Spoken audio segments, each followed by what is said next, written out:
लाठी चलाने का वक्त था, आंसू गैस छोड़ने का वक्त था। लेकिन 20 दिन से भूख प्यास भूल कर बैठे छात्रों का दुख देखने के लिए वक्त नहीं था।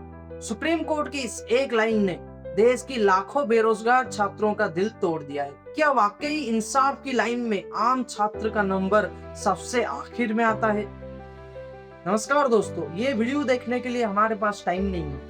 आप अपना और हमारा टाइम बर्बाद मत कीजिए। ये किसी आम आदमी का शब्द नहीं है, बल्कि ये भारत का सबसे बड़ा अदालत सुप्रीम कोर्ट का है। सोचिए कि जिस देश में 60 लाख बच्चों का भविष्य एक रात में रद्द हो जाता है, जिस देश में नीट जैसे एग्जाम पेपर 5-10 लाख में बिक जाता है, और जहाँ बच्चे लाठियां खाने के बाद अदालत पहुंचते हैं ताकि उन्हें इंसाफ मिले, तो वहां से उन्हें ये सुनने को मिलता है कि हमारे पास टाइम नहीं है। लेकिन एक सवाल है दोस्तों कि पुलिस के पास लाठी भाजने का टाइम है, सरकार के पास बैरिकेड लगाने का टाइम है, तो देश के लाखों युवाओं का दर्द सुनने का टाइम क्यों नहीं है? आइए समझने की कोशिश करते हैं इस पूरे बात को, इसलिए इस वीडियो को आप लास्ट तक जरूर देखिए।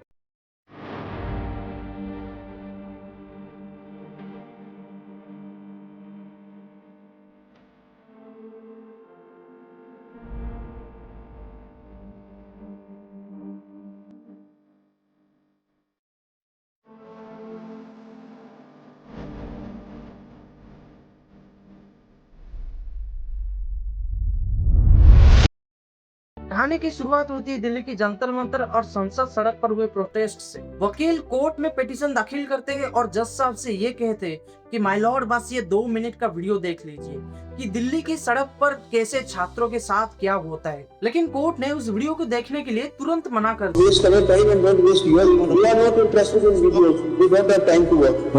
अब यहाँ तो एक क्लैरिफिकेशन देना बहुत जरूरी है, इसलिए कोर्ट ने उस पिटीशन को पूरी तरह खारिज नहीं किए, बल्कि अर्जेंट सुनवाई के लिए मना कर दी। हम सबको पता है कि सुप्रीम कोर्ट के पास बहुत ऐसे केसेस पेंडिंग है, लेकिन सवाल ये उठता है कि प्रायोरिटी यानी प्राथमिकता कैसे तय होता है।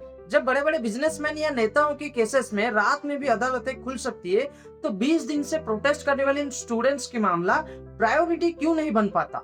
आइए इस मुद्दे को थोड़ी गहराई से समझने की कोशिश करते हैं कि ये आग रातों रात नहीं लगी।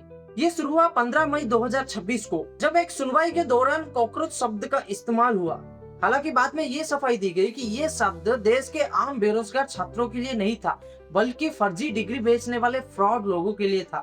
लेकिन जब देश के युवाओं का पहले से ही भरोसा टूटा हुआ है, तो ऐसे शब्द उन्हें जख्मों पर नमक का काम करता है। जरा इस डेटा को देखिए।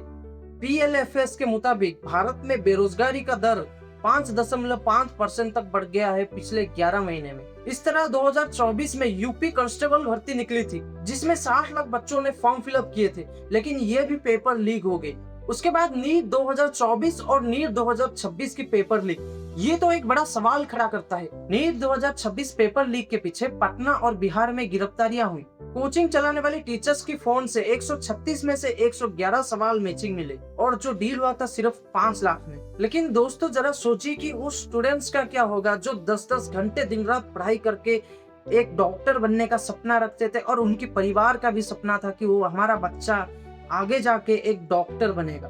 अगर 5 लाख में उनकी सपना नीलाम हो जाता है, तो गलती किसका है?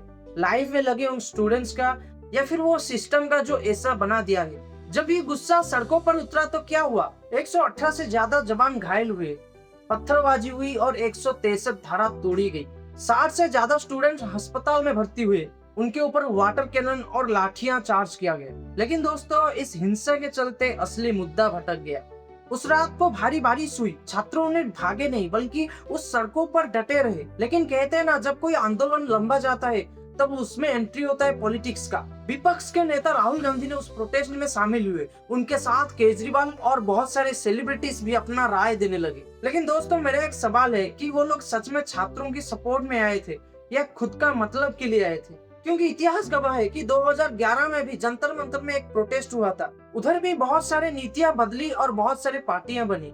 ये बात तो आप सब लोग जानते ही होंगे। आज की देश का युवा कोई बहुत बड़े क्रांति नहीं मांगता, बस उसका एक सिंपल मांग है कि एग्जाम को ठीक से किया जाए, रिजल्ट को अच्छी तरीके से लाया जाए, और एजुकेशन मिनिस्टर धर्मेंद्र प्रधान की रिजाइन, बस यही ये लोग चाहते हैं। लेकिन सरकार की वजह से उन्हें हर बार नाकामयाबी का सामना करना पड़ता है। ये आज का छात्रों ही आने वाले कल का भविष्य है, ये सरकार को जानना चाहिए, तभी जाके देश आगे बढ़ सकता है। तो दोस्तों मैं सुप्रीम कोर्ट को कोई डिसरेस्पेक्ट नहीं करता, उनकी हर बात को मैं रेस्पेक्टफुली मानता हूँ, उनकी हर डिसीजन को मैं रेस्पेक्टफुली मानता हूँ। बट एक सवाल उठता है कि इंसाफ की मार्ग में पहला नंबर किसका है? कमेंट में अपना राय जरूर दीजिएगा। मिलते हैं और एक नई वीडियो में।